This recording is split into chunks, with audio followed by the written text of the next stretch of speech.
Hey everyone, Nexus here. Going to show you guys the Nexus 7 and give you a full review on the Asus Nexus 7 tablet, probably the purest Android version you can get out there. Before I get into the tablet itself though, just a couple things to mention. Make sure to check out the MediaPurchaseGuide.com. Lots of cool articles, information on there. We have a new project coming up for reviews and things like that, so make sure to check that out. Don't forget to like, subscribe, and leave some comments down there. Anything you like, dislike, or anything like that, make sure to let me know.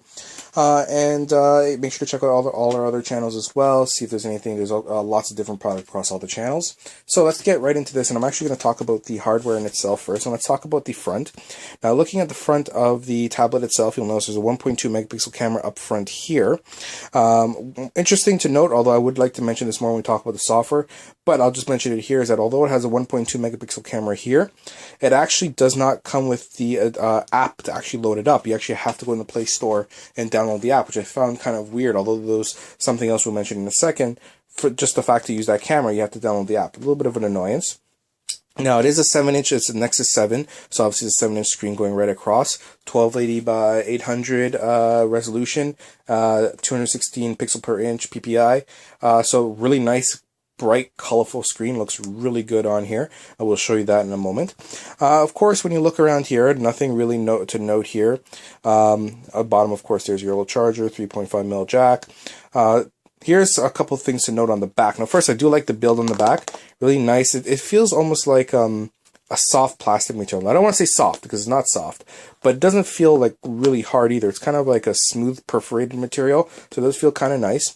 The first thing to note, there's no camera. Kind of an odd thing for some of these tablets that we have out there.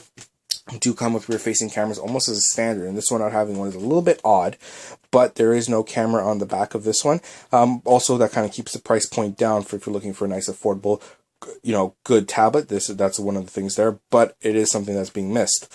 Of course, the speakers in the back here. Another thing that's really good and bad, because of the speakers here, it does sound really nice and clear, comes out crisp, until you do something like this. And then when you do something like this, especially on a soft surface where material can get in there, if you're using this on your bed or you're laying it down on your lap or anything like that, it does really muffle the sound. So, some other tablets put the speakers down here. Over here, again, pretty standard stuff you would see on the, on this side, on the Nexus itself, or tablets in general, especially Android tablets. You got your standard power button or sleep button, and of course you got your volume rockers, and nothing really going on the top itself. That's pretty much what you see on it itself. Quick spec on it. It does run a 1.3 gig quad-core processor. Really strong stuff, runs really well. Really nice to see on one of these smaller tablets. Also got 1 gig of RAM, so again, powerful tablet to run. Overall, though, when it comes to the hard spec of it, it actually is really, really nice. So that being said, I'm going to head over onto the software. Now, for the software itself, it's interesting to note. So let's just boot this up here. This is running the most current version of Android. That's 4.2.1 that's out right now. So let's just flip this to the side for a second. Although you don't have to do this on the side, I just like doing it on the side. You'll see that it does create another window here. So if you click on that, and you can always add things like calendar, another digital clock, Gmail, and things like that. There's a variety of things you can add on there if you're looking to. Let's exit out there, and of course this is the tablet itself loaded up. I haven't loaded a lot on here, a couple of coloring things for my daughter, things like that, but for the most part, you'll see the tablet is very, very crisp. It runs very smooth, it's very nice. Even when you load things in, watching a video, like watching, here I'll load up Ice Age.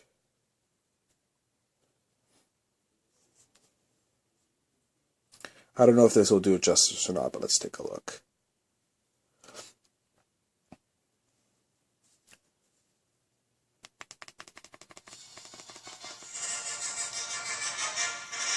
So you see now, for example, holding it kind of loose, it sounds very nice, but as soon as I put my hand over, it already starts to muffle the sound if you're holding it a little bit tighter. Your kids are holding it, kind of a problem where the speaker laid out versus where if they were up here, it does sound a little bit nicer. Just bring that in a little bit. Now, interestingly, Ice Age, although we're watching the original Ice Age on here, it does come preloaded directly into the movie, into the tablet itself, which is a nice little feature. My daughter loved that too. So, she always likes loading up and watching the movie. But again, the speaker on this side is a little bit of an annoyance. But as you can see, it's bright, colorful, looks really crisp and clean. And the tablet runs incredibly smooth. Now, of course, this being a Google-based tablet directly and having the most current version. It does actually come with a lot of built-in, like Chrome comes built in, and some of the, a lot of the Google-based features, Google Plus, things like that as well. But kind of the good and the bad of it is that when you buy like a tablet from, let's say, Samsung or, Acer or anything like that, they do kind of throw in some of their own stuff as well.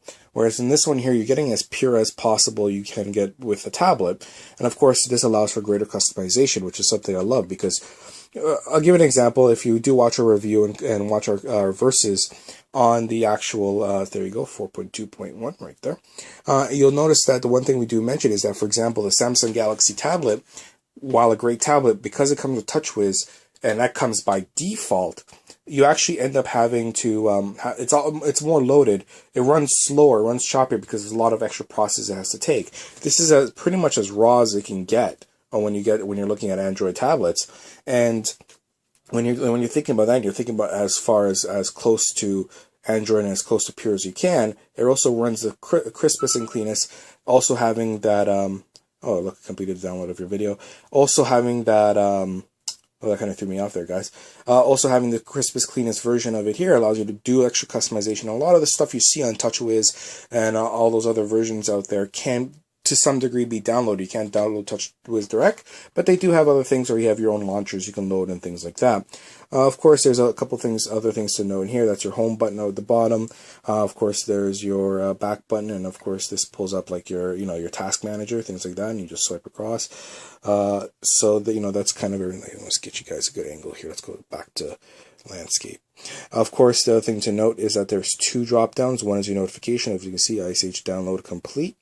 And of course, here's kind of your taskbar or your, kind of a setup bar where you can go in and take a look at different things. You could adjust your brightness settings, your Wi-Fi connection, airplane mode, etc., etc. So, I'll be honest with you, overall, looking at it, when you do get it right out of the box, it does come very bare bones, and you think, well, I'm buying it for $199, okay, I understand that, but at the same time, too, you're expecting a little bit more, missing the camera, of course, on the back, things like that. But then when you start building it and kind of downloading the things you want and things like that, there's a lot you can do with the tablet. And for that, and for the $199 price, why wouldn't we recommend it? I'll be honest with you, I think this is a great overall tablet. And I think that if you're looking for something entry level, you're not looking for something too media heavy where, taking pictures is not your priority, but you want to be able to customize a tablet. You want to get the most recent updates, because that's the other thing too. This will be getting the most recent Android updates for the foreseeable future as they come.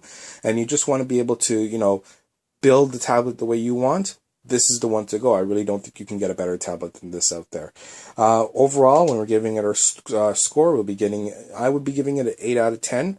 And I would also recommend to anyone that this would be something to buy. It would be a collect for sure. I do think you should have this in your collection or as a purchased item. If you're in the market for a 7-inch tablet and you want to know what to get, I think this is, for bang for the buck, the best one you can get out there right now. All right, guys. So this is Nexus for TMPG. Take care. Have a good one.